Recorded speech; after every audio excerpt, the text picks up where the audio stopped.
What's up, guys? Welcome to a brand new episode of Good Guy, Bad Guy. I'm Daniel Cormier. That's my man, Chael Sonnen. Chael, man, last weekend, Salt Lake City, when you walked into that room that we did the show together in, you were dressed all nice. I could see that you were excited for the weekend. And then when I saw you walk into the arena, dude, you could barely hold it in that you were ready to go and watch Alex Pereira do his thing.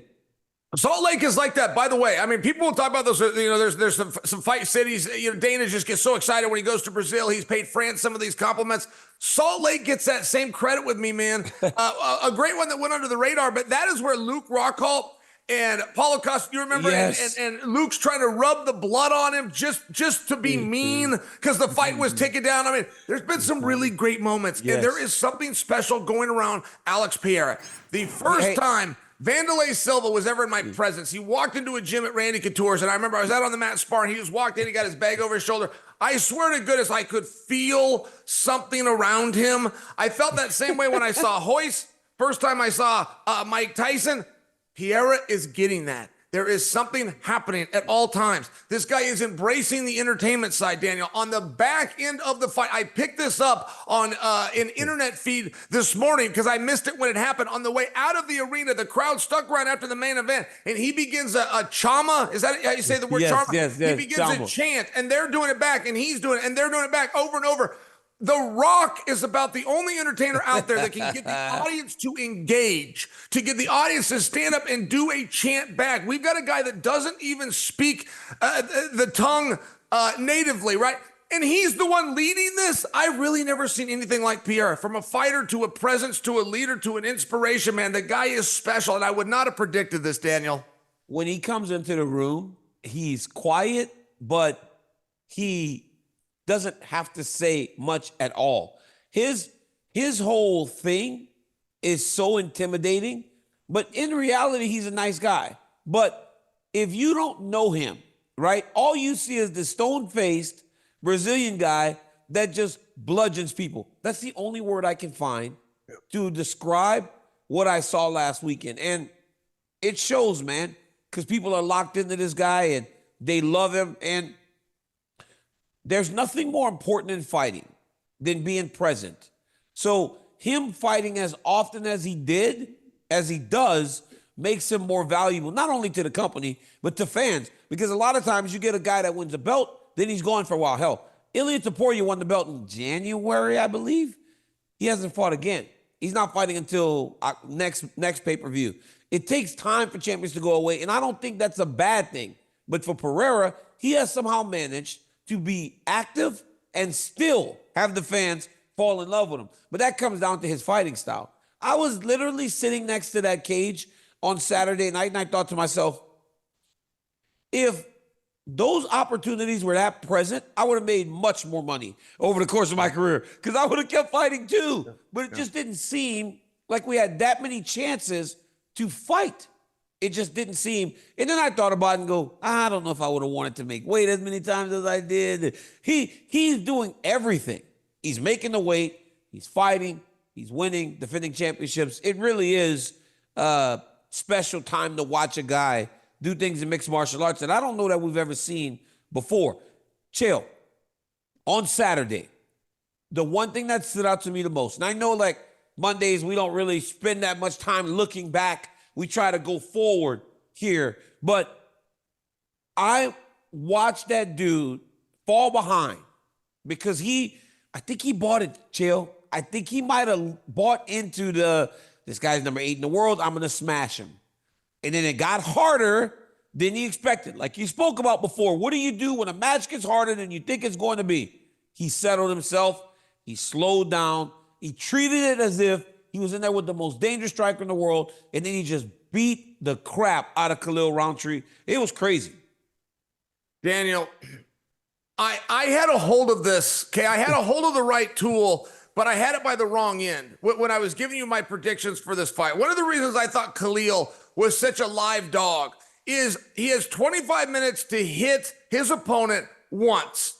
And Khalil's shown that power. The other guys that he has hit once, it didn't matter how good they were, how hard they were ranked. They were human beings, and you can't take shots like that. Khalil really has a special power. And one of my beliefs is the fight is going to be on their feet the entire time. We're not talking about 25 minutes, right? You got 25 minutes and then you just got to wind that thing down to nothing. That's all you got to do to be safe. Yep. But when you're never going to go to the ground, he's never going to be on top of you. You're never going to be on top of him. When you're not going to grab underhooks and push somebody into the fence and start playing the leg entanglement game, it's 25 extremely hot minutes. That is what we had. That part of it I was correct on. We just switched roles. And one thing, and I got to keep making the Mike Tyson reference, and maybe if we have a younger audience and they didn't live through it, I'm taking that for granted. But Mike Tyson was flat out an intimidating and frightening sports figure. He would actually bring a fear into people, and they would just sit back and just stare at the man to see what he was going to do. But we knew what he was going to do. Technically, the opponents and the trainers knew what he was going to do technically. We knew that it was about an uppercut. We knew he was going to finish with a hook. We even knew how he was going to enter and get close to his opponent with those shorter arms. And I'm just bringing that. We knew everything Pereira is going to do. He has not broken out a new tool yet. He's not broken out a new skill yet. Kayla Harrison, by example, she's a judoka Olympic champion multiple times over. And she goes out there like everybody else, which is, okay, let me show you my hands. Let me show you that I've been working in the gym. Let me show you that I'm becoming well-rounded. That makes a level of sense. There's a reason that every specialist comes in and does that. They think they've got to show these things. Pierre's not out there shooting takedowns. He's not out there going for arm bars. He has not gotten away from his bread and butter one single time. He is such a representative to kickboxing, and that whole community that could really use a leader should be behind him far more than they are. He has brought this back the same way that Machida brought a mystique back to karate. Yep. You know, that's as true as anything I've heard, because he is doing exactly what you expect and know that he's going to do every single time. There's a picture floating around the internet, guys. If you haven't seen this, there's a movie picture of Khalil looking beat up. The movie set, they will make you look as gruesome as they can, right? They add makeup, they add cuts, they put blood. It's unbelievable what they can make you look like. Right next to it is a picture of how he actually looked Saturday. And the movie picture couldn't even get it as gruesome as Alex Pereira made it. That's powerful. That's powerful, what you just said. Is that not crazy that the movie set couldn't even make him look bad enough compared to what he really looked like after that fight on Saturday? It was crazy. Hey, Daniel, wait, can I tell you something real fast? I was in my hotel room, okay? I'm watching TV. It's called Magnum. I guess it's like a throwback to Magnum PI, which you and I grew up on. Yes.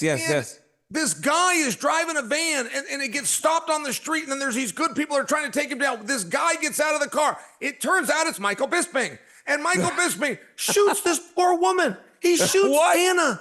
Hannah has to go down. Hannah's hurt. And then Michael Bisping runs away into like this cornfield. He could have ran to the cornfield without shooting Hannah. I don't know why he had to shoot Hannah. So I take my phone and I'm texting him saying, right when I thought I knew you, my son is in tears. You are disgusting. And he's like, what is this about? What is this called? And it's like 1 a.m. wherever he's at. So I take a picture of the scene and I send it to him. Well, he doesn't recognize it. Apparently he filmed that a while ago. He's still not understanding. This isn't called for the way that I'm coming at him.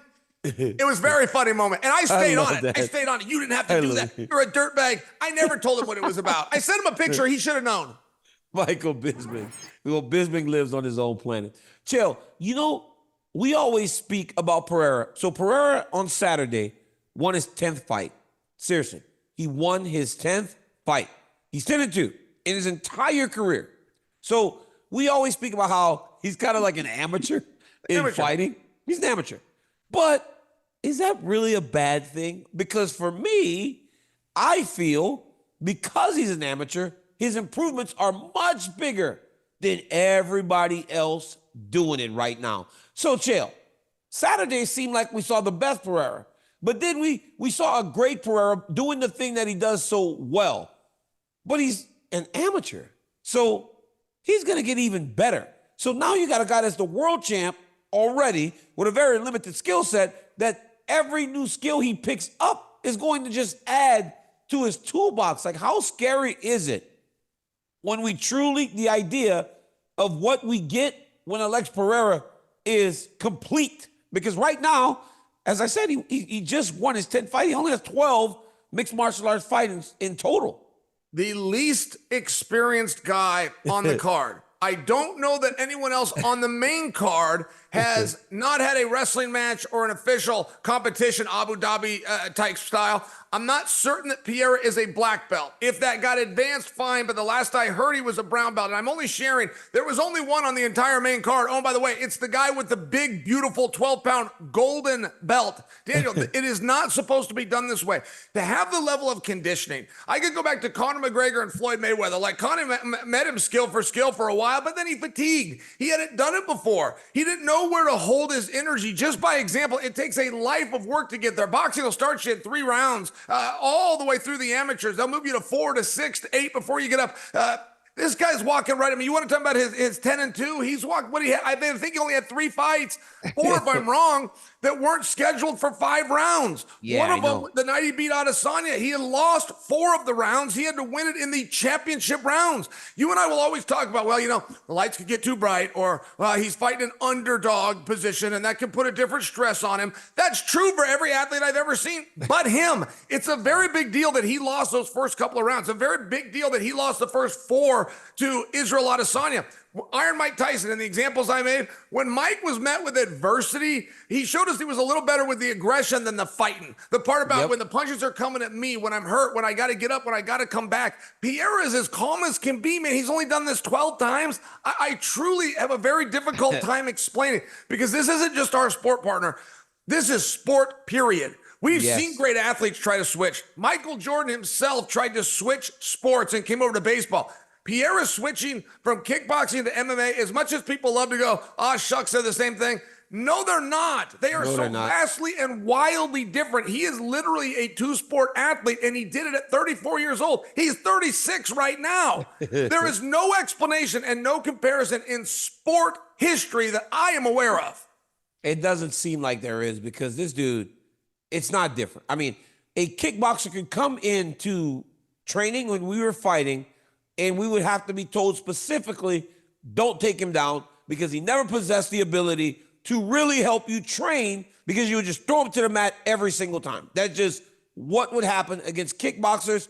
He has managed to become a world champion in a fighting style that doesn't really suit his true background. Chael, last Saturday, he defended the belt for the 3rd time, I think. And so now he has tied me for the 2nd most title defenses in light heavyweight, like modern history, right? So since Zuffa bought it, nobody's defended the belt more than John Jones, myself, and now Alex Pereira. So he's already in the conversation for one of the greatest light heavyweights of all time. He's had, literally, Jill, he's defended the belt as many times as I did, and he just defended it for the first time in April. So he defended in April, June, and now October. He's already defended the belt as much as I did over my career. He is 2nd to John Jones since Zuffa purchased the UFC in terms of defenses. Is this guy already starting to enter into the GOAT conversation? Yep. He's 1 away. He's 1 away from us not being able to argue anymore. And that win needs to be at heavyweight, and it needs to be somebody with the belt. I strongly believe his next fight is going to be Aspinall. And I strongly believe that for some very strong reasons that if we get to, we will, or I'll have to use that for a tease for later in the week. But I'm just sharing with you. Yes, I mean, if he goes champ, which, by the way, while having the least amount of experience as anybody, we don't talk about the GOAT debate anymore. We don't argue between Jones and St. Pierre and Anderson anymore. We just refer to it as Alex Pereira. We might not even use the term GOAT anymore. We might just call it the Pereira division. It's a very, very interesting thing. And by the way, one thing that those all-around greats, because that's not an actual contest. That's people arguing. And so you got to be able to argue and have the bulletin points to argue in front of somebody else. There's not an actual belt or a tournament for that, but I'll just share for you to have somebody even in the debate right here on Good Guy, Bad Guy on ESPN that has never shot a takedown, that has never had to defend an armbar, that has never been mounted or mounted somebody else or even attempted to do any of those things. That has never happened. The guys like Demetrius Johnson and Anderson, John Jones, these guys that are dynamic and wild and they can do everything. They'll run up the fence and turn and Superman punch you off it. Those are the guys that we talk about for the all-time great. Not a guy that comes straight forward. He's going to use this. He's going to use this. He's going to kick you every now and then. He's going to move out of the way. I mean, this guy is so basic and simple. And you and I know it is we tell our kids this when we coach them. It's the basics that win the championship, not the oohs and the ahs. This guy is nothing but basics. Daniel, I've never seen anything like it, and I would not have predicted this either. Well, I don't think Dana did. Dana said Dana had to eat crow last time Pereira fought. He said, I was wrong. He goes, I thought he would have came here and everybody would have just kept taking him down and he would have not had much success. He goes, I was so wrong on this guy. That is big coming from Dana. That is huge because he doesn't want to sit there and go, I'm not very good. That was big that Pereira has shown he can do that. Pereira is in the conversation for the greatest of all time. Not yet quite the greatest. But like you said, if he can somehow win a fight at heavyweight, compete for the championship, or continue to defend this belt at light heavyweight, I don't know that you can even question it. Because this is a man that became the middleweight champ, has defended the light heavyweight championship. He was never a real middleweight, though. He was so big, it's easy to see how Izzy got him the second time after he won the belt, because then he's making weight again. And honestly, he was beating Izzy. He was actually beating Izzy until Izzy caught him along the fence in Miami. But that's neither here nor there. This dude is special. He's very special. I believe that he can do whatever he wants at this point because he's got a lot of goodwill with the organization right now. Pereira was hurt too. You know, I was talking to his manager and his coach after the fight, and they said, they told the UFC, we're going to go to Salt Lake. We're going to try to train, but we may pull out. They said, the UFC said to him, that would suck, but let us know how it goes because we have 2 title fights. We'll elevate one if that's what we need to do. Wow. Dude, he fights. The goodwill you gain from the organization when you do that is unbelievable. So if he did go into the offices of Dana and Hunter and those guys and go, I would like to fight Tom Aspinall for the interim championship, those actions that he showed last weekend leads to you receiving those types of opportunities. So the world really is his oyster in terms of what he can do next if he so chooses to try and fight up at heavyweight. But for me, it's fight on Ankalaev. Right now, you got to fight on Ankalaev if he gets through Rakic, because Chael, there are whispers, right? There are whispers that are now becoming more loud because he has not had to face anyone that truly has the ability to ground him and keep him there. But is that true? Jan Blachowicz took him down. Jan Blachowicz controlled him in the first round. He's been taken down before. Jan is the best wrestler he's faced. But Chael, as you pointed out time and time again, Ankalaev can wrestle. He really can. But he's a striker himself. He is not John Jones, who can strike but is a wrestler. He is not a guy like Phil Davis or Ryan Bader or myself or all those guys that are you that can strike, but we want to wrestle. So it's not like everybody's like, well, he hasn't fought Ankalaev. That's why he's scared of Ankalaev. Dude is not afraid of anybody. He'll fight anyone, but I think that he needs to go out there and beat this guy. Then if he does that, everybody will have nothing to say about Alex Pereira or his title reign. Sure. And we do in this, we got to show an integrity to our own rankings. Like the Ankalaev fight is for sure there. Look, Ankalaev's got his hands full with Rakic, but I could also insert Racic's name. That's a hard fight for Pereira as well. There is a little bit of a false narrative, though, as though Ankalaev is the big boogey monster. If I could just remind you, first off, to your point, he is not a wrestler. He's very good at wrestling, but he identifies as a kickboxer. As one of the interesting things about him. Wow, a Dagestani kickboxer. So if we can start with that, but secondly, they do have a common opponent, and I don't need a refresher on what happened. One of them, and I'm talking about Jan Blachowicz, one of them, Pereira beat him. The other one, Ankalaev, did not. It was a draw, just to remind you. So, sometimes you got to turn to common opponent. You got to look at that math. And by the way, to find those wrestlers like Izzy Adesanya, got to do that with Yoel Romero, but to find those wrestlers right now is tough. It's the first time in the modern era we don't have an NCAA All-American even under contract. We don't have an Olympian anywhere in the top 10 or a world team member from any country, even under contract at light heavyweight. So I just got to remind you, like, there is different times. And one thing that guys like you and I that came along way back in the 90s and were fans way back in the SEG days, we do got to remind ourselves it's a different sport now. The time of the specialist, yes, we're talking about one here with Pereira, but there's not a lot of them. Most of them are mixed martial artists. You know, it's just really crazy to think that light heavyweight now is not home of just a big, bad, burly wrestler. Because, dude, when we were fighting, do you remember the top 5 included like John and me and Bader and Davis? We had so many NCAA Rumble Johnson was a junior college national champion. Glover Teixeira could wrestle. Alexander Gustafsson was the best at adjusting. That dude became a good wrestler himself because the wrestlers were so good at the top of the division. It was literally the land of wrestlers, and now there aren't any. There just aren't any, and that is why Pereira may ride this wave, man, to absolute superstardom, because I believe you got to be really good at wrestling if you want to hold him down, because when I grab him, Chael, every time I see him, I grab him, right, and he goes, He never does, He grabs my head, Is he, Like, you understand, right? That's his language. He kind of grunts at me like, you understand? I know where to grab my hands. I know how to do this. He's strong, man. He feels strong, Chael. I'm like, his dude right here feels strong as hell, dog. Every time I grab his leg, it's awesome. Chael.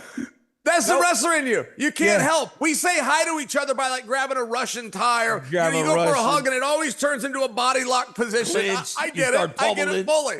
We all start sweating. It's like you go to greet a wrestler. Hey, Chael, man, what's up? Now you do it. Next thing you know, you push me against the wall. We're freaking pummeling in the damn Salt Lake City arena.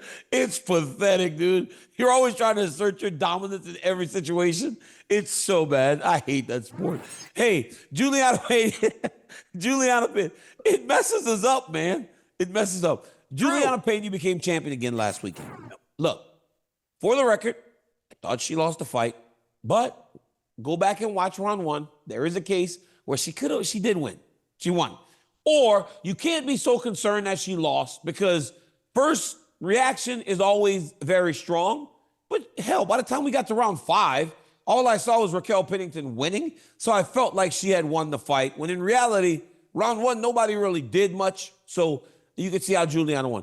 But it's not about the fight. Right? Julianna Pena's situation is not about the fight. Julianna Pena's situation is about the call out. Bro, why? I mean, it's set up, Chael. It's teed up as good. Bro, when you are in these moments, right? Anderson Silva might have hated you. But for you to walk in that arena after beating Brian Stann and Anderson being in Houston, and you say that, and they can go to the split screen, boom, pay-per-view sold. Now we're making money. Bro, they go to the split screen. Julianna's in there winning her belt, and she calls out Amanda. Yeah. How bad? I mean, how bad? It literally sucked the wind out of my sails seeing that, man. Daniel. So, to your point, our production team deserves an Emmy for what they did. They took a camera in the back on a live feed right there to Kayla, who can stand up, who can start yelling at the monitor. I mean, there was so many wonderful moments. She could just sit back and smile that it's finally upon us. Because to your point, they're not going to unwind that moment. They can't. It would be too big. No. She called out a girl who she's fought twice, who nobody asked for a trilogy against, who's not in the pool and is not even in the sport. She called out a retired Amanda Nunes, and the last thing Amanda wants to do is come back and cut down to 135 pounds. I mean, even when Amanda was talking about, I'll come back and defend the throne against Kayla, she thought it was at 145. She didn't know Kayla was going to come down to 135. But right, like, we got to have a real conversation with the Lioness, who I do think is kind of enjoying some of this moment. I've been in her shoes, and sometimes that attention and fame, you don't want to make it stop. But the reality of her returning in her first fights for a world title, and by the way, it's at 135. Oh, and by the way, it's against a girl that she's already been in there for a total of 10 rounds, or at least contracted to do. It was a miss to epic proportions. And Daniel, Dude. and I say this, believe me, I don't need the defenders of Julianna Pena to come in our comment section. I will hear directly from Julianna Pena. She watches this show and Yeah, she I has know. critiqued what we've said a number of times. But I wanted to call emergency services. I'm looking around saying, where's Julianna Pena? Who is this person fighting in her place? Julianna Pena has not done her best work with her hands or even that old wrestling ability and some of those martial arts skills she's learned. She's done it with the intangible. She's gritty. She puts a pace on. She wears people down. She's an imposing, strong figure. That is not who competed on Saturday. And I'm being critical of somebody who captured a world championship, so I feel that they could handle it. But Daniel, she did not bring her greatest skill set. In fact, it was quite the opposite. She very strategically and very clearly was worried about expending too much energy. She was holding back, and that comes to this coveted first round that we're talking about. Dude. She was not bringing that pace. She was not firing takedowns, using one shot to set up another, to come to a dirty boxing. It wasn't flowing. It looked like a gal that was very rusty, who had been out of there for a while. And I only say that because I think it does tie into possibly the botched spot at the end of the night. I don't think she thought she was going to be interviewed. I don't think that she thought she won the fight. Well, well, her face when they read one scorecard kind of was like, ugh. It also happened with Tisha Pennington earlier in the night in Carla Yes, Esparza. it Same did. thing. Oh, Yes, just it don't did. know. And we'll get to judging in a minute. But Joe, you know why we didn't call for a third match between Julianna and Amanda? The last match, when they actually fought 5 rounds, it was 50-45, 50-44, and 50-43. I mean, Julianna said, stop 2 running. 10-8s. Dude, Wow. she lost 50-43 to Amanda Nunes. Bro, it was about as big a blunder as I've seen in a really long time. She shouldn't have done that. Yep. She should have right there stood up and said, Kayla Harrison, who, by the way, Chael, did not look great on Saturday. Kayla Harrison looked like a girl that's still very early in her development and learning mixed martial arts. She has to take it on. Her striking, while it looks better, you can see that she's still trying to think her way through all these striking exchanges and isn't natural yet.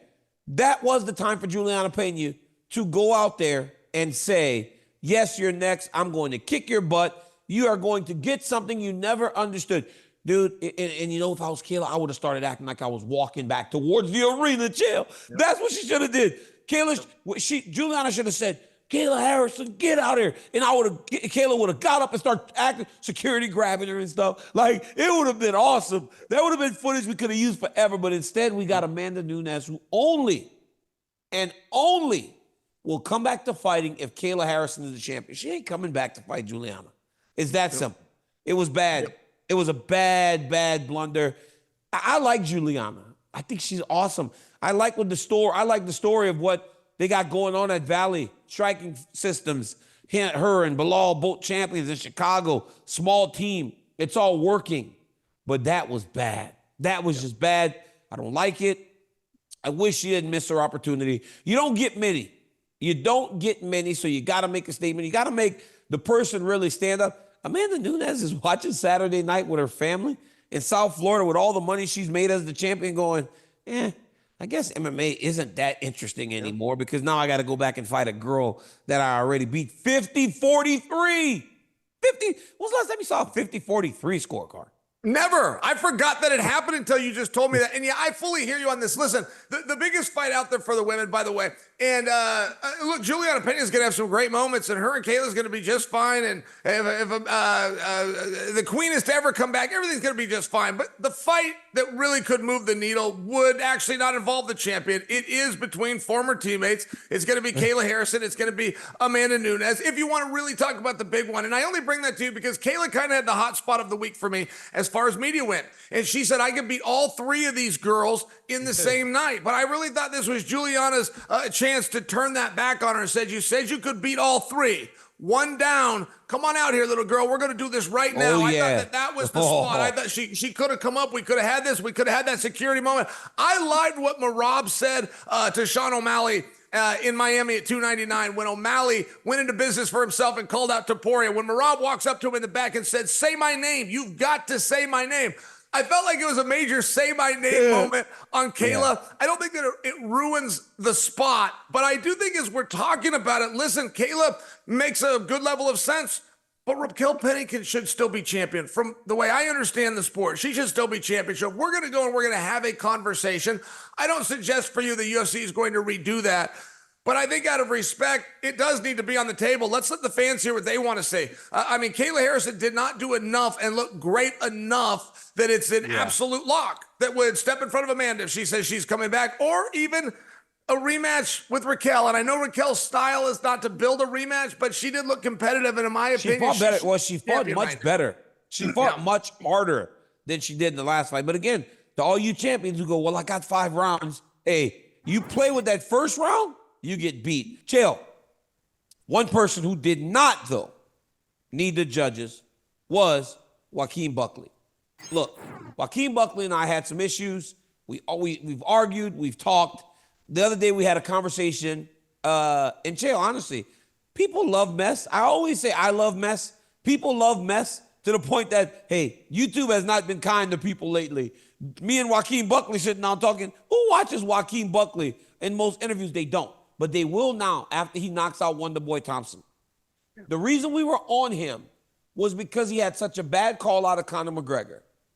This time, no, Chael, after knocking out Wonderboy, he calls out Kamaru Usman, and I think he got it right. So whereas we pile on him for doing something wrong, I think it is our job to uplift him in the moment where I feel he not only did the right thing inside the octagon, I thought he made the perfect call out by beating a guy that fought for the belt multiple times. Now you call out a former champion in Kamaru Usman.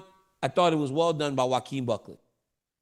Very well done. It was one of the loudest receptions of the entire evening is when he called for Kamaru Usman. I could see that fight very much. I mean, if we really want to discuss that, my guess is when I put myself in someone else's shoes, in this case Kamaru's, I think Kamaru is on a very short list to be fighting for a championship. Rakhmonov revealed last week on social media that he has a fight, that he has signed it. He's got to keep his lips sealed on who it's going to be. 2 hours later, Ian Gary, who's separated by him 5 spots in the rankings, same weight class, also undefeated, did the exact same thing. Said that he too has a fight that hasn't been announced. I don't think those guys are clever enough to pull a bit of a ruse. I think they're probably matched up. Now, I could have that wrong, but if I'm not, that would leave Kamaru Usman right in there for a world title shot against Blal. So I don't know that Kamaru is going to go in that direction, but I also know that that wasn't totally your point. Your point was Buckley maximizing that moment, understanding where he's at in the sport, doing something to get forward that doesn't get laughed at and dismissed. And yeah, he nailed it, man. That was a great performance by him. Wonderboy is one of the trickiest puzzles, and Wonderboy was fighting one of his best fights. Wonderboy was like all greasy in terms of you couldn't take him down, you couldn't hold him there. I mean that in the complimentary way. But he was so slippery. He was doing such a good job. He was keeping the fight in his realm. And then Buckley's got that explosive power. He comes at a little bit different angles. His understanding of range is outstanding. Wonderboy is a hard guy to touch, let alone hit, let alone hurt. It was one of the performances of the night, if we're going to be fair. I thought he did really well because he didn't give up on himself. It might have been 2-0 Wonderboy going into the third round in terms of the scorecards. His coaches told him to get after this guy. He got after the guy. He went out there and took a moment because he's never been on a bigger platform, right? Featured prelim, ESPN, as we head into the pay-per-view featuring Alex Pereira. Never been on a bigger stage, and when he wasn't on that big stage, while he has never been on that stage, when he got it or got a second opportunity to make the right move, he did. And I think it'll serve him very well going forward because guess what? When you shoot for the stars, Chael, like that, right? When you shoot for the stars, maybe you come up a little bit short, and he might not get Kamaru Usman.